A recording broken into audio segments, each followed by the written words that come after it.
오늘 말씀은 로마서 6장 1절에서 11절까지 말씀입니다. 로마서 6장 1절에서 11절까지 말씀입니다.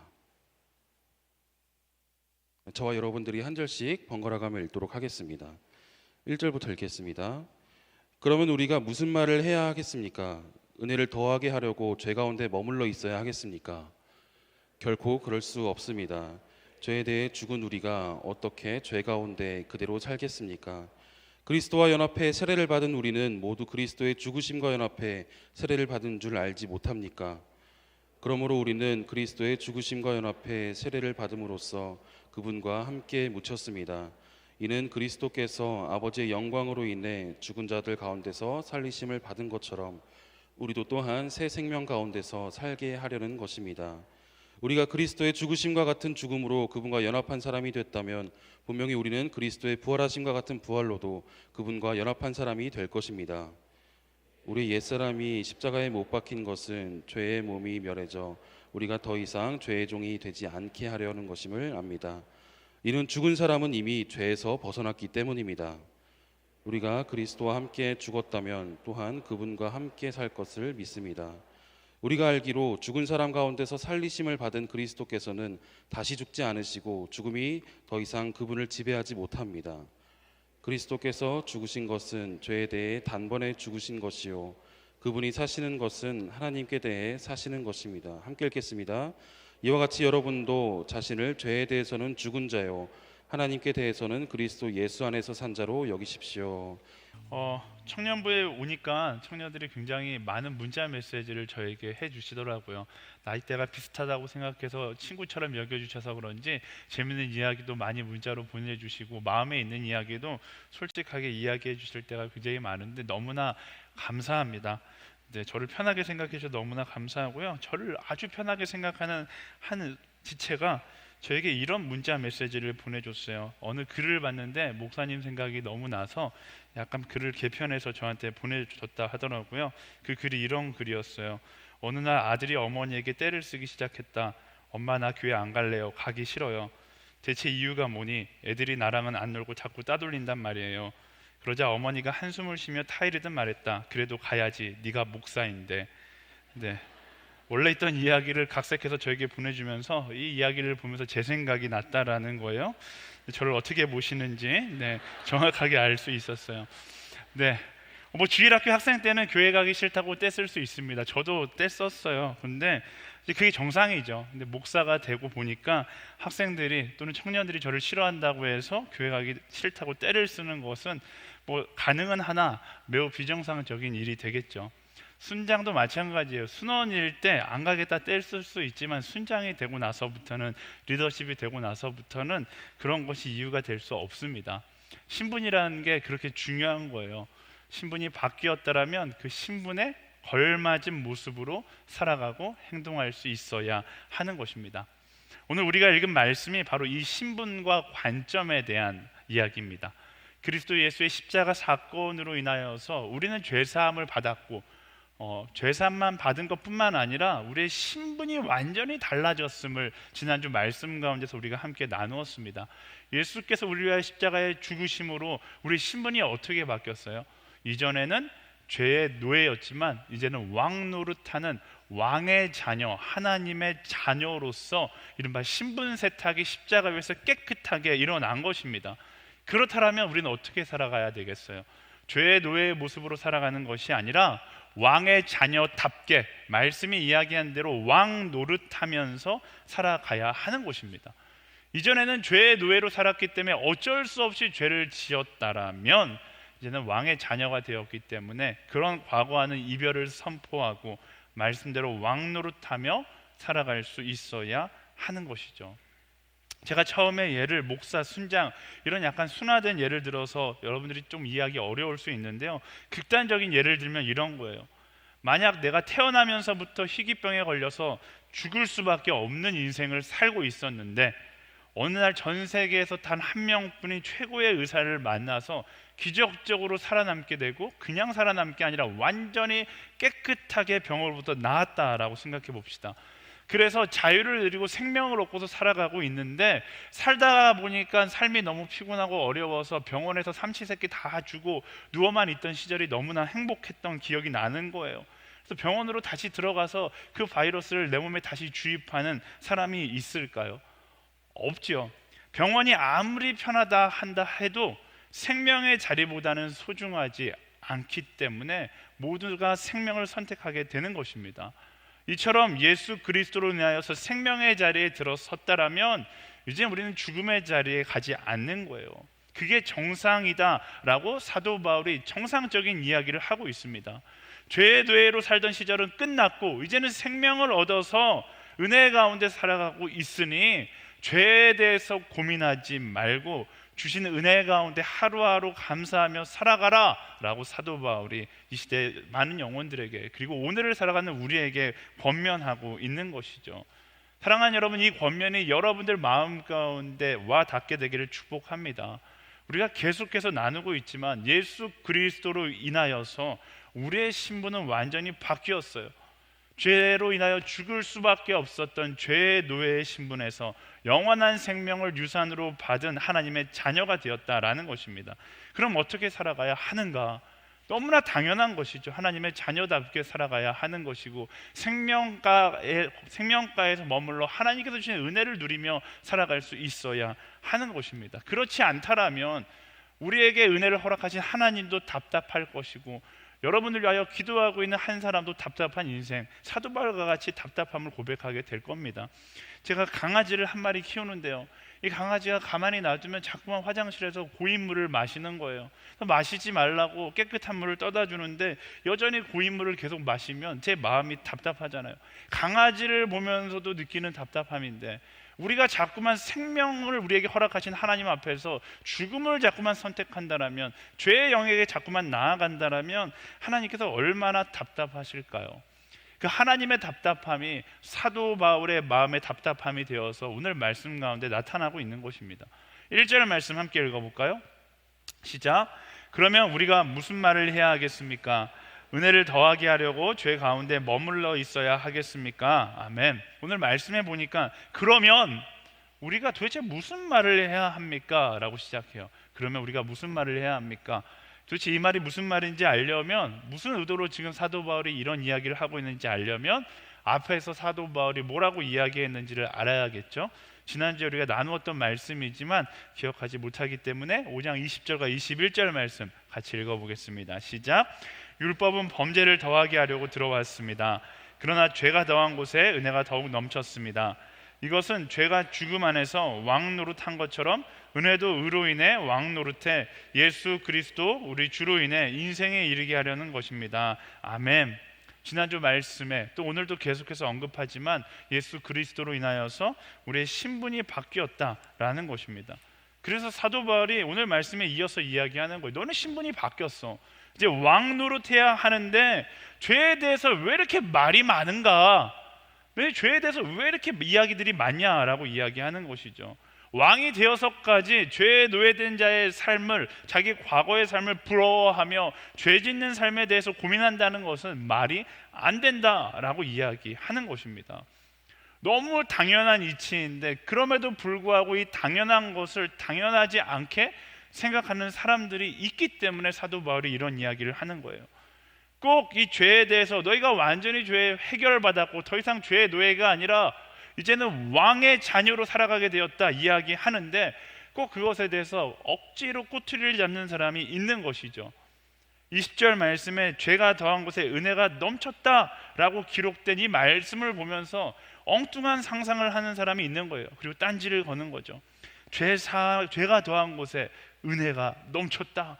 딱 이 문장만을 보고서 야, 죄가 더한 곳에 은혜가 넘치면 은혜가 넘치기 위해 죄를 더하는 삶을 살아야 되는구나 라는 이상한 논리를 펼치기 시작하는 것이죠.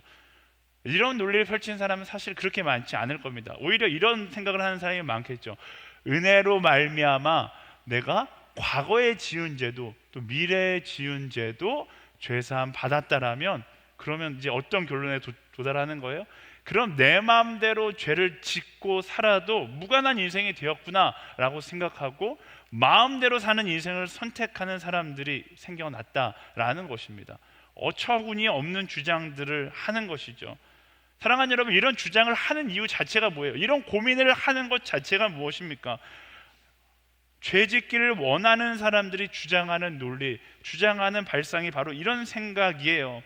내가 죄짓고 싶어서 안달이 난 사람들이 이런 헛된 논리를 만들어서 내가 죄지은 것에 대해서 합리화시키는 겁니다. 예수 그리스도로 말미암아 죄 용서를 받았기 때문에 이제는 우리는 죄지어도 천국 간다, 그러니까 대충 살아도 된다라고 이야기하는 것이죠.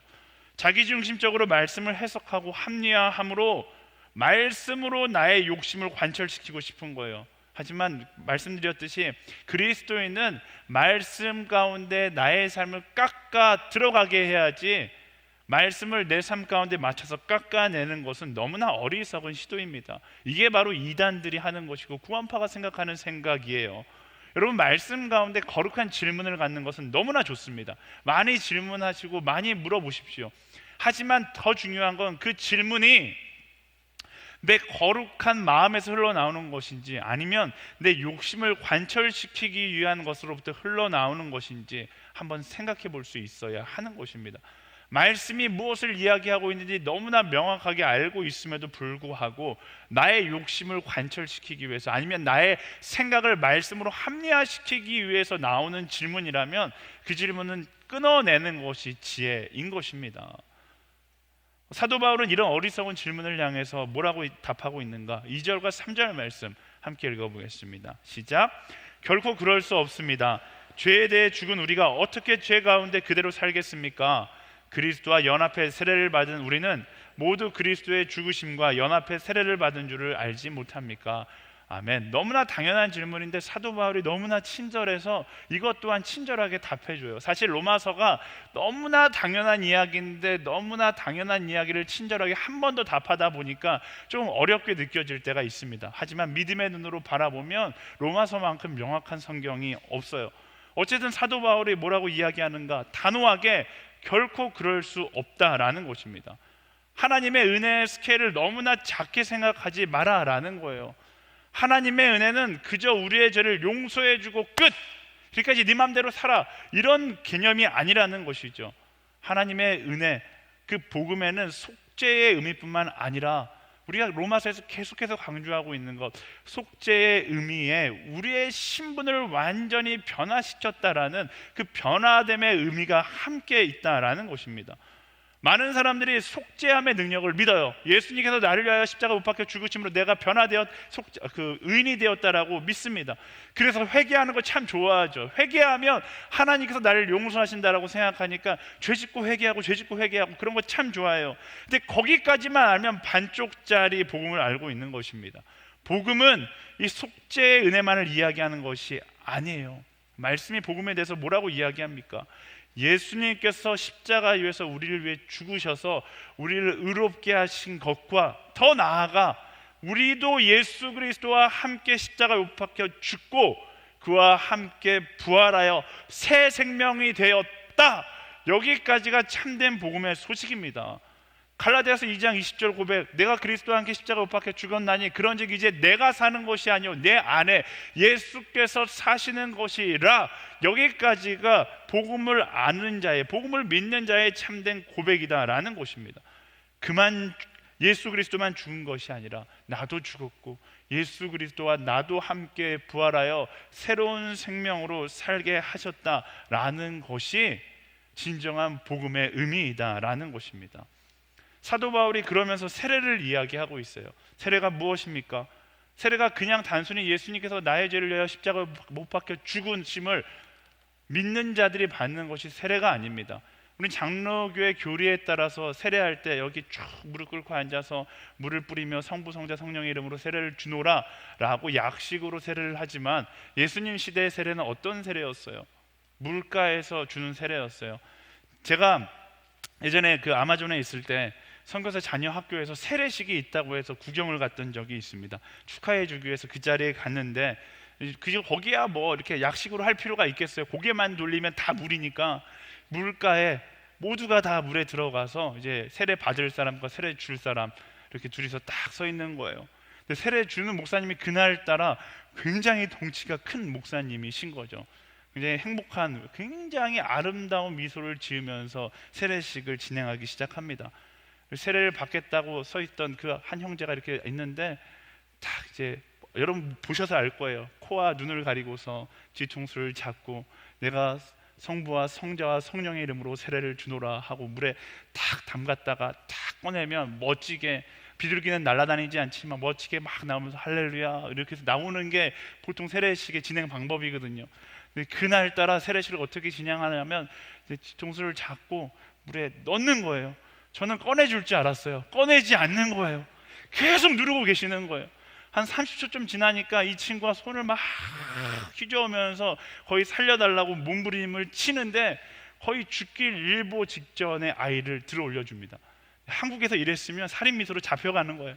근데 어쨌든 들어 올려주고서 아이는 막 힘들어갖고 허걱대면서 눈물을 흘리고 있는데 그때 이 목사님이 얘기하는 거예요.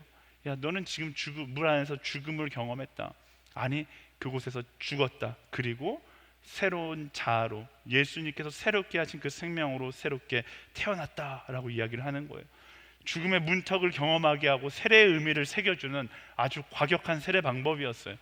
아마 그 친구는 평생 이 세례의 의미를 잊지 못할 겁니다. 제가 보면서 다음에는 아마존 갈 때 세례자들을 데리고 가서 우리도 꼭 이렇게 해봐야겠다라는 생각이 들었어요. 어쨌든 이것이 무엇을 의미합니까?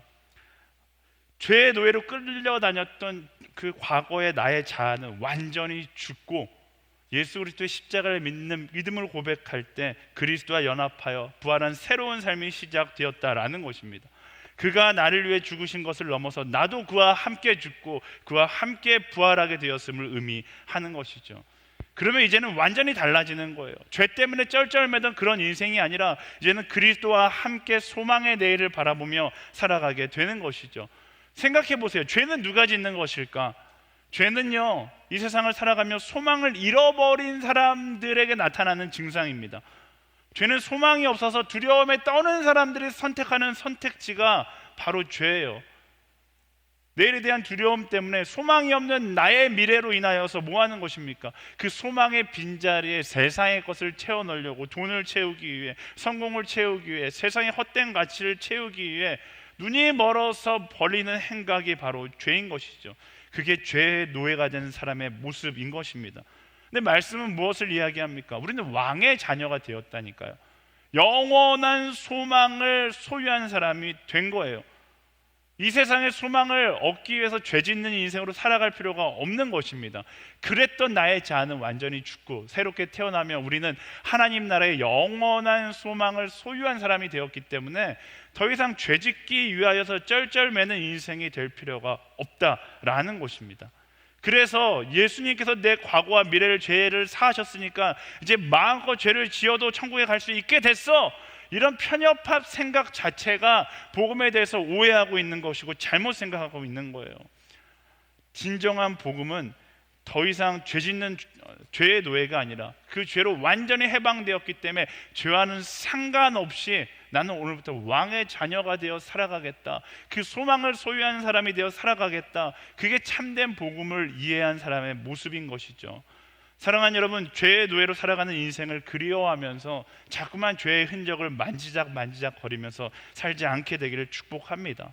이제는 죄와의 완전한 결별을 선포해야 하는 것입니다. 기억하세요. 죄는 소망을 잃고 두려움에 떠는 사람들의 모습입니다. 그리스도의 영원한 소망을 간직한 사람이 되었다면 죄와 함께하는 것 자체가 불편한 사람이 되어야 하는 거예요. 죄를 지어도 되느냐 안 되느냐, 성경 말씀에 이걸 죄라고 이야기하느냐 죄가 아니라고 이야기하느냐, 이거 고민하는 사람이 아니라 죄 자체가 내 인생 가운데 함께 있는 것 자체가 너무나 싫은 사람이 바로 복음을 제대로 이해하고 참된 믿음을 가진 사람이다라는 것입니다. 사랑하는 여러분, 여기에 앉아있는 또 영상으로 예배드리는 모든 사람들이 죄와의 이별을 고하고 참된 복음의 사람이 되기를 예수님의 이름으로 축원합니다. 아멘. 우리 옆 사람에게 선포하겠습니다. 복음의 사람이 될지어다. 아멘. 네, 이처럼 하나님의 은혜의 스케일은 작지 않습니다.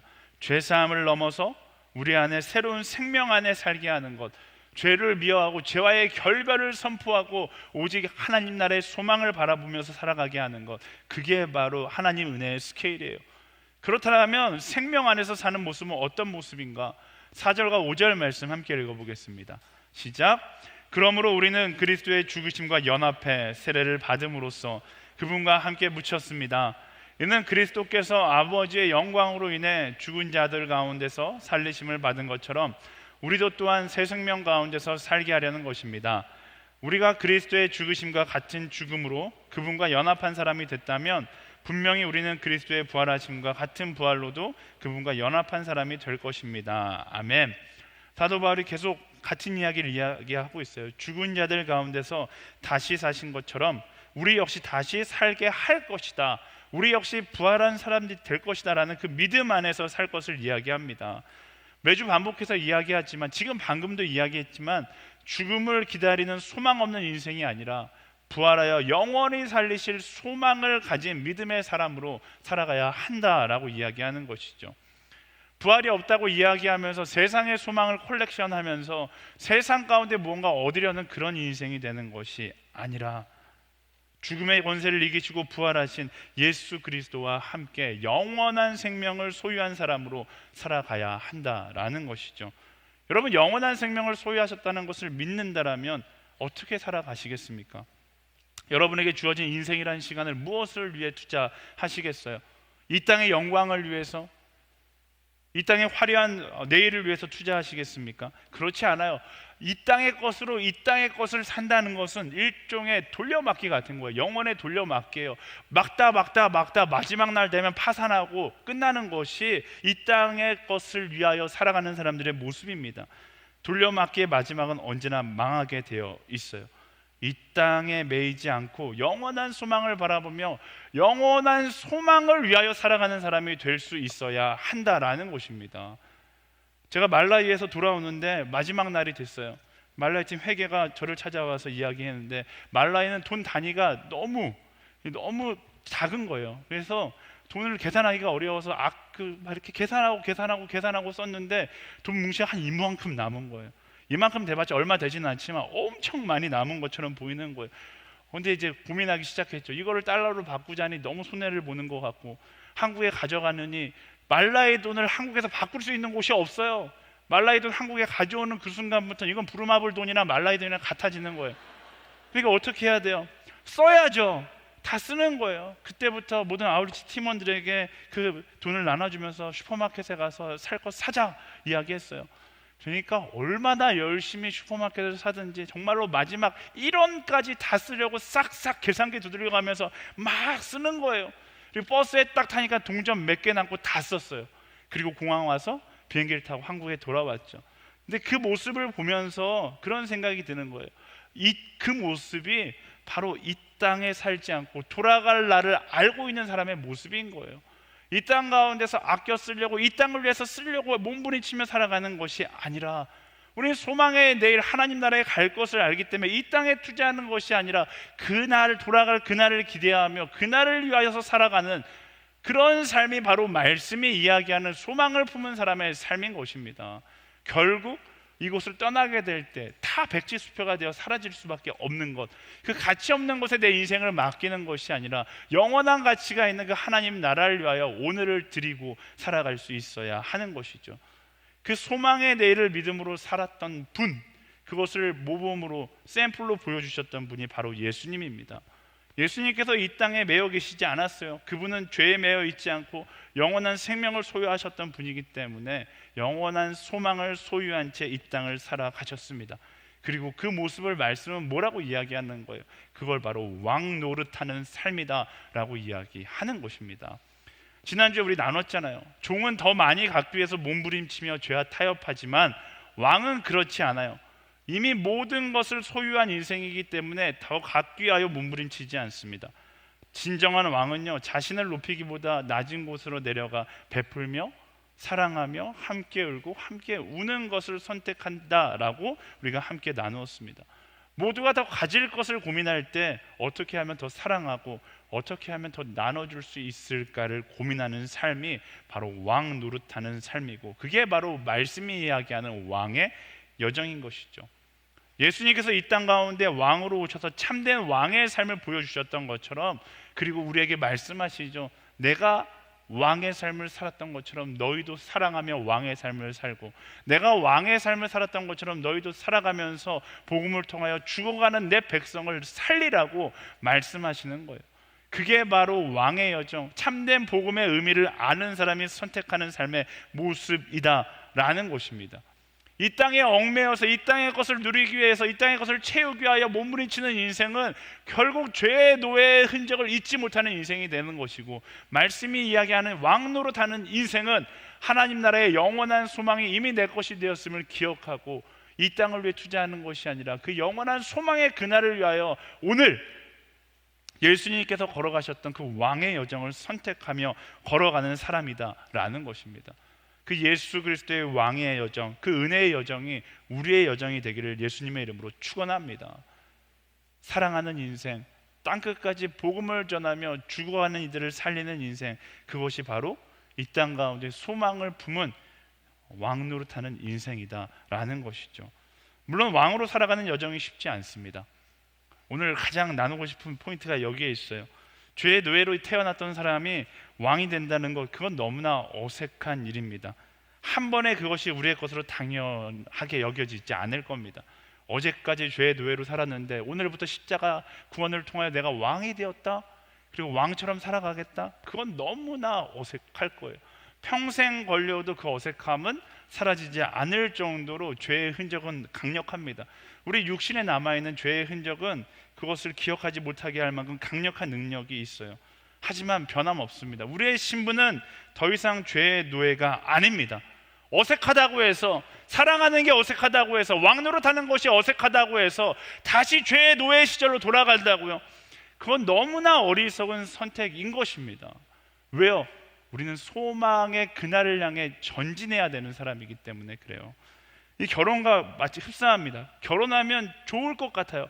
이제 결혼하는 형제자매님 계시던데, 근데 행복할 것 네, 벌써부터 이런 말 하면 안 되죠. 근데 행복할지어다. 네, 행복 축복합니다. 잠깐 귀를 막으세요. 네. 결혼하면 너무나 좋을 것 같아요. 맨날 둘이 다니다가 헤어질 때 이렇게 아쉬워서 헤어지고, 이제는 아쉬워서 헤어지지 않아도 된다는 그 기쁨에 사로잡혀서 결혼을 해보면 행복할 것 같은데 굉장히 불편해요. 결혼해서 몇 년 동안에는 너무나 불편해요. 왜? 혼자 살던 버릇이 내 인생 가운데 남아있기 때문에 맨날 혼자 자다가 웬 남자가 웬 여자가 내 옆에 자고 있는 것조차 불편합니다. 맨날 혼자 결정하다가 누군가 같이 상의를 하고 결정해야 된다는 사실처럼 불편한 게 없어요. 그렇다고 해서 이 결혼 무를 겁니까? 결혼 끝? 안 되겠어. 우리 무효로 하자. 이렇게 하는 건 너무나 어리석은 것이고, 그러기엔 결혼의 축복을 아직 맛보아 알지 못한 거예요. 어떻게 해야 돼요? 내 자아를 죽여야 돼요. 혼자 살던 것을 편하게 생각하던 내 애습관을 죽여야 돼요. 그것을 죽이고 나면 그때 비로소 확 보이지 않아요? 절대 확 보이지 않습니다. 1년 살았다고 해서 결혼 의미가 확 이러지 않습니다. 저 10년 살았는데 아직도 확 보이지 않아요. 조금씩 보이기 시작하는 거예요. 왜 결혼을 하나님께서 축복이라고 이야기했는지, 내 자아를 죽이고 예수님의 방법을 따라 사랑하면 사랑할수록 그 축복이 조금씩 경험되게 되는 것이죠. 불편하다고 해서, 내 애자가 더 편하다고 해서 오늘의 만남 그거를 딱 멈추고 그냥 돌아간다라면, 애자로 돌아간다라면 이도저도 아닌 최악의 상태가 되는 것입니다. 그래서 말씀은 이야기해요. 10절과 11절 말씀 함께 읽어보겠습니다. 시작. 그리스도께서 죽으신 것은 죄에 대해 단번에 죽으신 것이요, 그분이 사시는 것은 하나님께 대해 사시는 것입니다. 이와 같이 여러분도 자신을 죄에 대해서는 죽은 자요, 하나님께 대해서는 그리스도 예수 안에서 산 자로 여기십시오. 아멘. 말씀이 이야기하고 있어요. 죽으신 것은 죄에 대해 단번에 죽으신 것이고, 우리의 죄를 대속하여 죽으신 것은 단번에 죽으신 것인데, 그분이 사시는 것은 날마다 살아가는 것이다 라고 이야기하는 거예요. 신학적 용어로 이야기하자면 칭의, 우리를 의롭게 하신 건 그가 십자가에 못 박혀 죽으심으로 단번에 하신 것이지만 성화, 그 의롭게 하심으로 우리의 삶이 변화되어 가는 것은 날마다 완성되어 간다라고 이야기하고 있는 것입니다. 죄의 노예로 살다가 갑자기 왕이 되는 것은 한순간에 그리스도의 십자가 사건으로 인하여 일어나는 거지만, 왕이 되어 왕 노릇이 내 것이 되는 데에는 시간이 필요하다라는 거예요. 돌아가는 것이 훨씬 더 편하게 느껴질 수 있습니다. 죄의 노예로 사는 것이 훨씬 더 편하게 느껴질 수 있어요. 하지만 생명에서 죽음으로 돌아가는 것은 너무나 어리석은 일입니다. 바꿀 수 없는 최고의 가치를 눈앞에서 포기하는 것과 같기 때문에 그래요. 결혼과 같다고 말씀드렸잖아요. 제가 요즘 결혼 주례를 정말 많이 하는데, 결혼 주례할 때마다 항상 똑같은 이야기 합니다. 서로 너무나 잘 알고 있다라고 생각하고, 이 사람이면 내가 평생 이 사람을 이해하면서 살 수 있고, 이 사람 눈빛만 보면 다 알 수 있다라고 생각하지만, 오늘 자고 일어나면 웬 부담스러운 사람이 내 옆에 있는가 느끼게 될 것이다. 우리는 상상합니다. 결혼하고 나서 첫날 밤을 보내고 나면 영화의 한 장면처럼 그윽한 눈빛으로 나를 바라보고 있을 그 오빠의 모습을 생각하지만, 실상은 코 골면서 침 흘리고 있는 이상한 오징어가 옆에 앉아 있어요. 그게 현실이에요. 아리따운 모습으로 아춤을 해주는 그녀의 모습을 생각할 수 있지만, 평상시 볼 수 없던 그녀는 사라지고 이모 같은 분이 네가 해먹어라 이야기하는 게 결혼의 현실일 수 있습니다. 근데 그때는 이미 늦었어요. 어떻게든 내가 데리고 살아야 되는 거예요. 어떻게 데리고 살아야 돼요? 말씀드렸듯이 내가 변화되고 예수님처럼 사랑해야 하는 거예요. 그래서 제가 결혼식 할 때마다 제목이 이거예요. 예수님처럼 사랑하는 부부. 이 제목을 보면서 정말 아름다운 결혼을 상상할 수 있지만, 그것이 아니라 예수님의 마음으로 상대를 바라보지 않으면 이 결혼이 유지될 수 없어서 그런 거예요. 그런데 놀라운 비밀은요, 예수님의 사랑으로 사랑할 때 점점 더 비로소 함께함의 축복이 무엇인지, 결혼의 축복인지 무엇인지, 결혼의 축복이 무엇인지 알 수 있게 된다라는 거예요. 마찬가지예요. 그리스도와 함께 살아간다는 것, 왕노릇하며 살아간다는 것이 어색할 수 있습니다. 와, 은혜로 내가 죄로부터 완전히 자유케 됐어. 근데 막상 그리스도인의 삶을 살아가려고 살아가다 보면 이게 행복인가? 이전이 더 행복했던 것 같은데 라고 생각할 수 있습니다. 하지만 참고 견디며 한 걸음 한 걸음을 말씀을 따라 걸어 내딛는다면, 그때 비로소 하나씩 참된 행복을 경험할 수 있게 되는 것이죠. 오늘 말씀에 보면 그리스도 예수 안에서 산자로 여기라 라는 말씀이 나옵니다. 여기서 여기다 라는 원어의 의미가 로기조마이라고 해서 내 것이 될 때까지 노력해라 라는 의미를 가지고 있습니다. 그렇게 살기 위해서 노력해라 라는 거예요. 하나님도 알고 계신 거예요. 예수님도 알고 있어요. 나와 함께하는 삶이 처음에는 힘들다라는 것을 알아요. 성화된 인생을 살아가는 것이 죄된 과거의 모습으로 인하여서 힘들다라는 것을 알아요. 그래서 말씀하시는 거죠. 그렇게 될 때까지 노력하라는 거예요. 나의 욕심이 이끄는, 나의 육신의 죄가 이끄는 곳으로 끌려가는 것이 아니라, 그렇게 될 때까지 내 안에 그리스도께서 이끄는 곳으로 나아가라 라고 이야기하는 것입니다. 물론 우리는 사람이기 때문에 실패할 수 있습니다. 좌절할 수 있습니다. 나아가다가 너무 힘들어 주저앉을 수 있어요. 괜찮습니다. 제가 이 설교를 준비하면서 SNS 공동체에 온 지 1년 정도 됐는데, 청년들에게 참 미안하다는 생각과 회개를 많이 하게 됐어요. 대학부에 있을 때는 정말로 열정을 가지고 라이크 지저스, 예수님처럼 하자 이렇게 딱 외치고서 달려나가면 다 된다고 생각했거든요. 대학생들도 못 모르고 다 따라오다 보니까 어떻게든 막 함께 달려가는 거예요. 제가 착각한 것이 대학생의 에너지의 양과 청년들의 에너지의 양이 다르다는 사실을 뒤늦게 알았어요. 오자마자 크리스마스 블레싱 몇 개 없던 거 30개 팀으로 만들어서 가자 외치면서, 많은 사람들이 힘들다 외쳤지만 제가 힘들다고 이야기할 때마다 라이크 지저스, 예수님이 과연 그걸 기뻐하시겠냐 이러면서 억지로 끌고 달려왔어요. 여름 아울리치도 해외 11개국 국내 30개 이상의 팀으로 늘리면서 막 달려왔어요. 외치니까 사람들이 힘들다라는 거예요. 힘들다라고 이야기할 때마다 저는 항상 똑같이 이야기했어요. 라이크 지저스, 예수님께서 정말 무엇을 원하는지 진지하게 생각해 보세요. 이 말에 예수님도 안 원하시는 것 같아요 라고 대답할 수 있는 사람이 과연 몇이나 되겠습니까? 그렇게 1년을 달려왔는데, 그런데 요즘 들어서 그런 마음이 들었어요. 예수님도 쉬시고 싶다라는 생각을 하실 수 있겠다라는 생각이 들었어요. 1년이 지나니까 이 전진의 여정 가운데 지치는 사람들이 생기더라고요. 그리고 하나둘 저를 찾아와서 엄청난 죄책감을 가지고 고해성사하듯이 이야기하는 거예요. 예수님처럼 살고 싶었는데 목사님, 저는 이제 예수님처럼 살 수가 없어요. 그 앞에서 제가 한 번 더 라이크 지저스를 외치고 싶어서 예수님이 그렇게 생각하실 것 같아요 라고 이야기하려는 순간 예수님께서 저에게 이렇게 말씀하시는 것 같았어요. 니나 잘해라. 그러면서 예수님께서 그렇게 말씀하시는다는 생각이 들었어요. 괜찮다. 쓰러져도 괜찮다. 내가 너희를 위로하기 위해서 이 자리에 있는 것이다.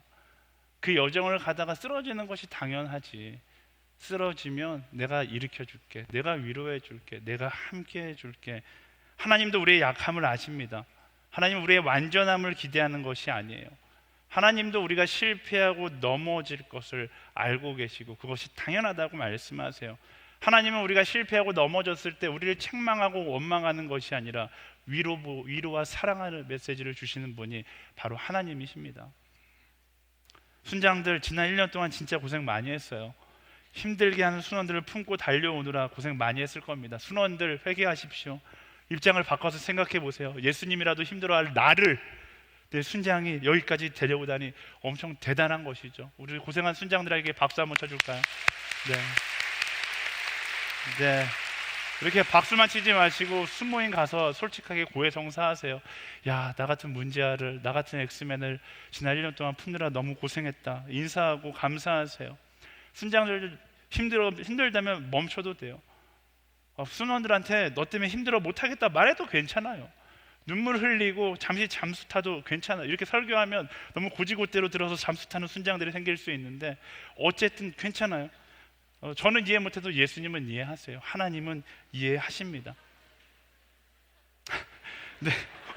갑자기 이렇게 웃으시는 거 보니까 너무 큰 후폭풍이 올까봐 걱정되고 저는 이해 못해요. 네. 어쨌든 여기서 중요한 것이 있어요. 넘어져도 괜찮아요. 좌절하고 쓰러져도 괜찮아요. 실패해도 괜찮아요. 하나님은 괜찮다고 말씀하세요. 내가 그러니까 너를 위로하겠다라고 말씀하십니다. 하지만 넘어진다 할지라도 예수님을 향한 그 방향만큼은 포기되어서는 안 된다라는 거예요. 넘어지고 좌절한다 할지라도 돌아서서는 안 된다는 것입니다. 다시 넘어진 그 자리에서 잠시 쉬었다 일어나서 돌아가는 것이 아니라 내가 가고자 했던 말씀하셨던 그 생명의 방향으로 계속해서 나아갈 수 있어야 하는 것입니다. 왜? 그래야지만 그 방향을 향해 나아가야지만 하나님께서 우리를 허락하신 축복이 무엇인지 하나씩 알게 되는 거예요. 하나님께서 말씀하시는 그 생명의 방향으로 그 축복의 기쁨을 하나씩 주우며 나아가다 보면 어느 순간 고개를 들어보면 영광의 기쁨의 하나님을 만나게 되는 것, 그게 바로 그리스도인의 여정인 것입니다. 예수 그리스도를 믿으며 살아가는 것이 힘들 수 있어요. 그리스도의 마음을 품고 새 생명을 가지고 살아가는 것이 기대의 만큼 행복하지 않게 느껴질 수 있습니다. 불편한 옷을 입은 것처럼 느껴질 수 있어요. 그렇다면 때로는 쉬어가셔도 됩니다. 때로는 눈 감으셔도 돼요. 하지만 힘들다고 해서 포기하거나 돌아가서는 안 되는 것입니다. 그리스도와 연합하여 나아가는 왕의 여정이 우리 인생 가운데 계속 그 방향을 향해 나아가야 한다는 것을 기억해야 하는 것이죠. 그래서 조금씩이라도 그 방향을 위해서 쉴 거면 적어도 그 방향을 향해 놓고 쉴 수 있는 그런 그리스도인이 되어야 한다라는 것이죠. 그 방향을 향해 있을 때 성령께서 우리에게 힘을 주시고 그 길을 걸어가게 하시는 것이니까요. 또한 하나님께서 그래서 우리에게 공동체를 주신 거예요. 그래서 우리에게 교회를 주신 거예요. SNS 공동체가 그런 곳입니다. 서로 힘들면 힘들다 이야기하고 힘들면 쉬게 해주고 내가 그를 위하여 한 발 더 뛰어가는 곳, 그게 바로 공동체예요. 순도 마찬가지예요. 순장이 힘들면 순원들에게 힘들다 이야기하면 순원들 가운데 누군가 순장을 쉬게 해주고 그 자리를 내가 메워줄 수 있는 것, 그게 사랑의 공동체이고 그게 함께 가는 그리스도인의 모습인 것이죠. 우리가 함께 가면서 뭐 하는 거예요? 물론 쉴 수 있어요. 실패하는 사람이 있을 수 있습니다. 하지만 실패했다고 버리고 가는 것이 아니라 실패하면 회복할 수 있도록 그 방향을 향해 세워놓고 내가 그를 이끌고 가는 것, 그게 바로 교회 공동체의 모습이고 SNS 공동체의 모습인 것입니다. 우리가 지금 하나님께서 말씀하신 방향을 향해 가고 있어요. 누구는 이 방향을 향해 가는 것이 너무나 행복하게 느껴질 수 있고, 누구는 너무나 힘들게 느껴질 수 있어요. 그럴 때 어떻게 해야 돼요? 행복한 여정을 가는 사람이 그 사람의 손을 붙잡고 함께 나아가는 것, 그게 공동체의 여정인 것입니다. 여러분 주변을 돌아보세요. 나 혼자 행복하다고 룰루랄라 가는 것이 아니라 주변을 돌아보고 힘들어하는 사람이 있다라면 그 사람이 나의 순원이 아니라 순장이고 MC고 때로는 목사가 될 수도 있죠. 그렇다면 어떻게 하는 거예요? 내가 그의 손을 잡고 그의 쉼터가 되어주고 그와 함께 그 방향을 향해 걸어가 줄 수 있는 한 사람이 되어야 하는 것입니다. 우리 옆 사람에게 이렇게 이야기하겠습니다. 함께 걸어갑시다. 네, 진심을 담아서 또 이야기해 줘. 내가 당신과 함께 하겠습니다.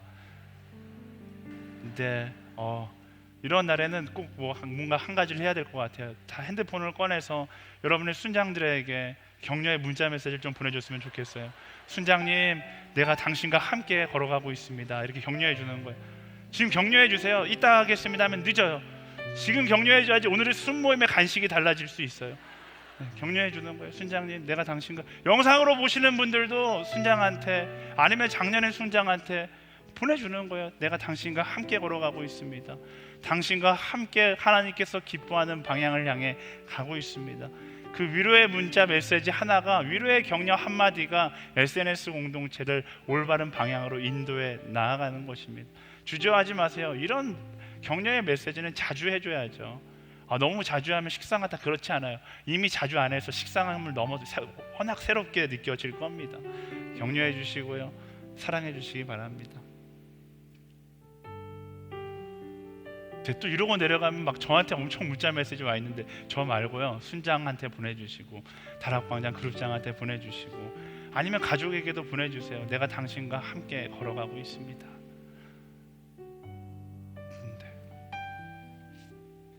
네, 말씀을 정리할게요. 십자가 은혜는 우리의 죄를 대신해서 죽으신 대속의 은혜만이 아닙니다. 그리스도와 함께 죽고 다시 살아 새 생명을 살게 하신 부활의 은혜이기도 합니다. 이제는 죄의 노예가 아니라 하나님의 자녀, 왕의 자녀로서의 삶이 시작되었음을 기억하십시오. 째째하게 죄를 짓느냐 마느냐 이거 고민하는 인생이 아니라 죄와의 완전한 이별을 선포하고 하나님께서 기뻐하는 소망의 내일을 향해 나아가는 왕노릇하는 인생이 되기를 축복합니다. 왕노릇한다는 것은 자신을 높이는 것이 아니라 낮은 곳으로 내려가 사랑하고 함께 울고 함께 웃는 것입니다. 그것이 말씀이 이야기하는 왕의 여정이에요. 물론 그 여정을 걸어가는 것이 힘들고 어색할 수 있습니다. 하지만 말씀드렸듯이 돌아서서는 안 되는 거예요. 예수 그리스도와 함께 또 하나님께서 붙여주신 동역자들과 함께 그 여정을 계속해서 걸어가게 되기를 축복합니다. 그리고 힘들더라도 함께 걸어갈 때 그 여정 가운데 우리는 깨닫게 되는 거예요. 이 여정 속에 하나님의 축복이 숨겨져 있구나. 제가 여러분들에게 아울리치 가자 외치고 수없이 많은 아울리치 팀을 만들어서 정말 죽을 고생하면서 이번 여름을 보냈지만, 억지로 순장에게 끌려서 아울리치를 간 사람도 있겠지만 억지로 그 손에 붙잡혀서 감으로 인하여서 무엇을 느낀 거예요? 이곳에 하나님의 축복이 있었구나. 이곳에 하나님께서 나를 보내신 이유가 있었구나. 그것을 깨닫게 되는 것이죠. 삶의 자리에서 세상이 아닌 말씀이신 그리스도를 따라가며 그것이 얼마나 의미 있는 여정인지를 함께 깨달아가는 공동체가 되기를 축복합니다. 그렇게 우리 삶 가운데 허락하신 은혜의 기쁨을 발견하며 가다 보면 언젠가 마지막 고개를 들면 그 기쁨의 끝판왕, 바로 영광의 기쁨의 날 하나님을 만나게 되는 것이죠. 우리 그날을 기대하며 오늘도 소망의 걸음을 걷는 우리 모두가 되기를 축복합니다. 그 소망의 여정을 걸어가도록 허락하시고 함께 걸어갈 수 있도록 이런 공동체를 허락하신 우리 하나님께 감사와 영광의 박수 드리겠습니다. 주님 감사합니다. 아멘. 주님 감사합니다. 아멘. 아멘. 우리가 함께 이제 세상의 소망을 꿈꾸는 것이 아니라 하나님께서 우리에게 허락하신 영원한 소망을 바라보며 나아가는 것입니다. 그렇게 함께 나아가기를 소망하는 사람들, 우리 자리에서 일어나서 우리 함께 찬양하며 나아가도록 하겠습니다. 주 나의 모습 보내, 주 나의 모습 보내, 상한 나의 맘 보시네. 주 우리의 눈물 아십니다.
보내 주 나의 모습 보내 우리의 모든 마음을 알고 계십니다.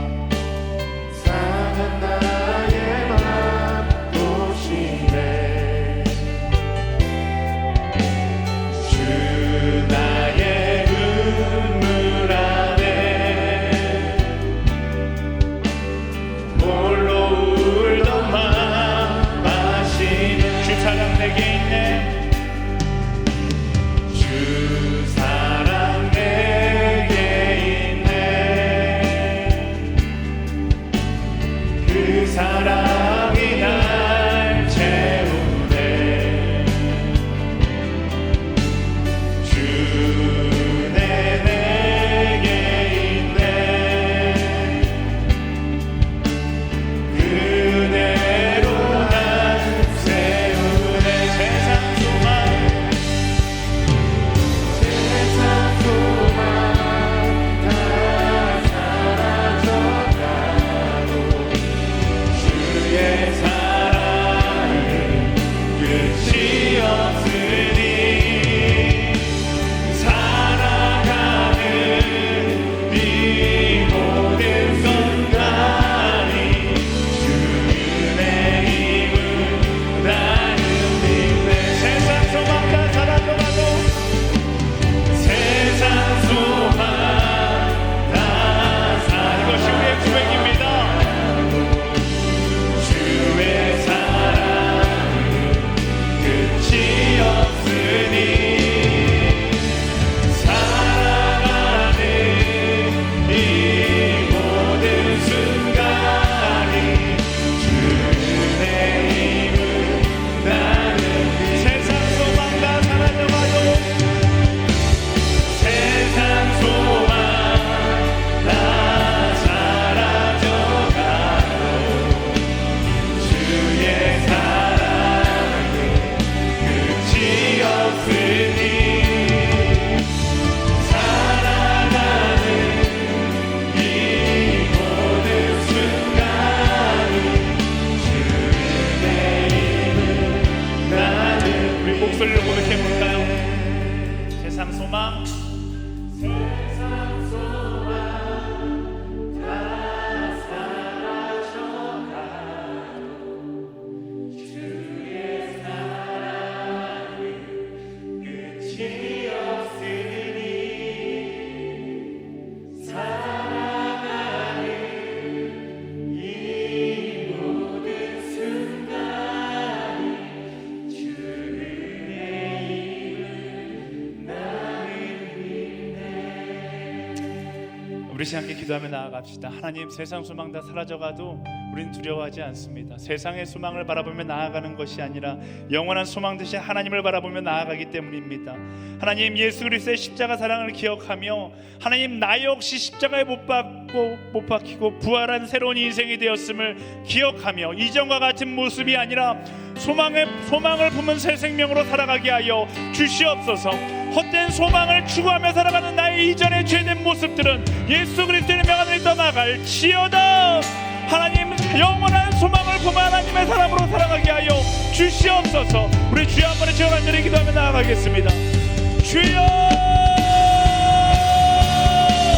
하나님, 헛된 세상의 소망을 쫓아 살아가는 것이 아니라 영원한 소망 대신 하나님을 바라보며 나아가는 우리가 되게 하여 주시옵소서. 우리 인생의 주인 되신 그 하나님을 바라보며 나아가는 소망, 유한한 세상의 가치에 나의 인생을 맡기며 살아가는 것이 아니라 영원한 하나님 나라의 소망을 바라보며 담대하게 나아가는 믿음의 사람들이 되게 하여 주시옵소서. 그 소망을 보면 하나님 나라의 소망을, 하나님 나라의 꿈꾸는 인생들이 되게 하여 주시옵소서. 하나님, 그렇습니다. 하나님, 유한한 세상의 꿈들이 나의 길을 인도한다는 것이 말이 됩니까? 왕의 길은 하나님께서 인도하시는, 나의 길은 소망 되신 하나님께서 인도하시는 것입니다. 세상의 어떤 소망에 나의 인생을 맡기며 나아가는 것이 아니라 영원한 소망 되신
나눠 기도하며 나아갈 때 하나님, 그 왕의 여정을 걸어가는 것이 쉽지 않을 수 있습니다.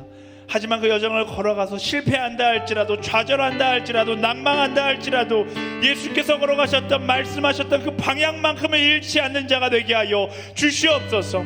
그 사랑을 나누다가 지쳐 쓰러진 자들이 있다면 하나님 위로하여 주시고, 그럼에도 불구하고 포기하지 않고 일어나 그 가던 방향을 향하여 나아가는 하나님의 사람 되게 하여 주시옵소서. 낭망하는 자가 있다면 그의 손을 붙잡고 함께 걸어가는 공동체가 되게 하여 주시옵소서. 한 사람도 포기하지 않고 말씀하신 그 방향을 향하여 나아가는 SNS 공동체가 되게 하여 주시옵소서.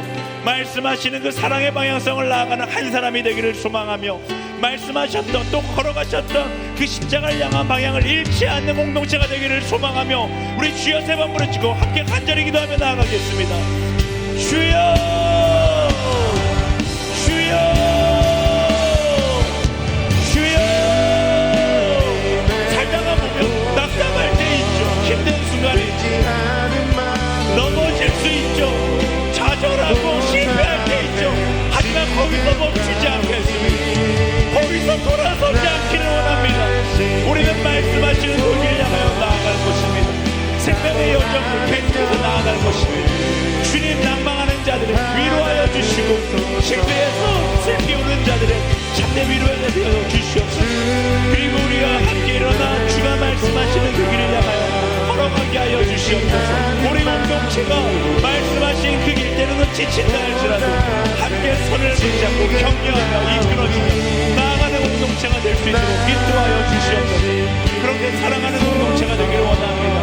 아버지의 손을 부여잡고 함께 기뻐하며 감사하며 나아가는 공동체가 되게 하여 주시옵소서. 괜찮습니다. 괜찮다 말씀하시는 그 하나님의 음성 앞에 서로 사랑하고 화합하며 하나가 되어 나아갈 수 있도록 인도하여 주시옵소서. 하나님께서 말씀하시는 그 사랑의 음성에 귀 기울이며 방향만큼은 놓치지 않고 하나님 그 방향을 바라보며 나아갈 수 있는 하나님의 사람들 되게 하여 주시옵소서. 아버지 이루시는 하나님, 우리를 변화시켜서 하나님의 사람으로 사용하기를 원하시는 그 하나님, 그 하나님의 계획하심에 따라서 낭망하는 것이 아니라 좌절하는 것이 아니라 그 방향을 향하여 함께 나아갈 수 있는 믿음의 사람들이 될 수 있도록 인도하여 주시옵소서. 이끄신 하나님께 모든 것을 맡기며 나아가며 그곳이 우리가 가야 하는 길임을 기억하며 그 길을 향하여 나아갈 수 있는 믿음의 사람들 되게 하여 주시옵소서. 그 십자가 여정을 향하여 나아갈 수 있는 하나님의 사람 되게 하여 주시옵소서. 함께 나아갈 것입니다. 함께 격려하고 사랑하며 나아갈 것입니다. 넘어지지 않을 거예요. 사랑할 겁니다. 격려할 겁니다. 일어날 것입니다. 아버지, 시험에 든 자가 있다면 그의 손을 붙잡고 기도하겠습니다. 흔들리지 않고 말씀하시는 그 길을 향하여 나아가기를 결단하며 동행하겠습니다. 그것이 우리 공동체가 되기를 소망합니다. 그것이 하나가 되는 우리의 모습이 되기를 원합니다. 주님, 하나가 되어 나아갈 수 있도록 인도하여 주시옵소서. 함께하며 나아갈 수 있도록 역사하여 주시옵소서. 아멘, 아멘. 내가 매일 십자가 앞에 아멘. 그렇습니다. 아멘. 그 방향을 향하여 나아가겠습니다. 주의 흘린 몸의 피로써 나를 정케 내가 나아갈 방향, 내가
그 하나님께 감사와 영광을 박수드리며 나아갑니다. 아멘. 하나님, 우리의 방향은 변하지 않을 것입니다.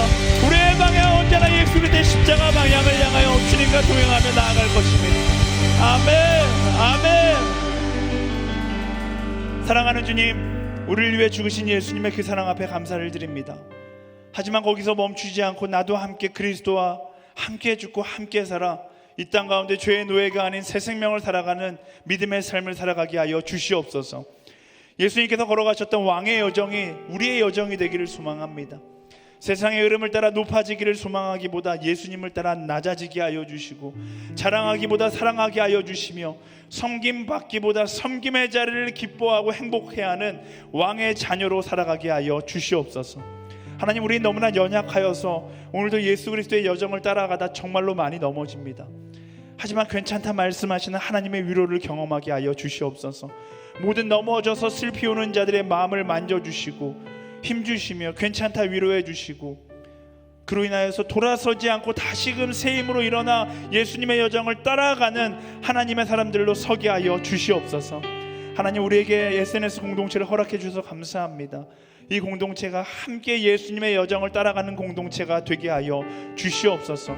넘어진 자들을 탓하는 공동체가 아니라 넘어진 자들에게 쉼을 줄 수 있고 그 방향을 포기하지 않도록 그 손을 잡아줄 수 있는 공동체가 되게 하여 주시옵소서. 혼자 갈 때 너무나 외롭지만 함께 예수님의 여정을 걸어갈 때 기쁨의 노래를 부르며 나아가는 공동체가 되게 하여 주시옵소서. 참된 평안, 주 예수와 동행하니 그 어디나 하늘나라, 그 노래의 의미를 참으로 알고 참으로 고백할 수 있는 그런 SNS 공동체, 함께 노래하며 그 여정을 기쁨으로 나아가는 그런 왕의 공동체가 되게 하여 주시옵소서.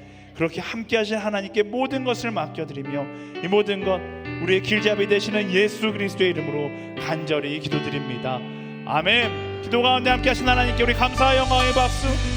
하나님 감사합니다. 그 승리의 노래를 부르며 나아가니 아멘.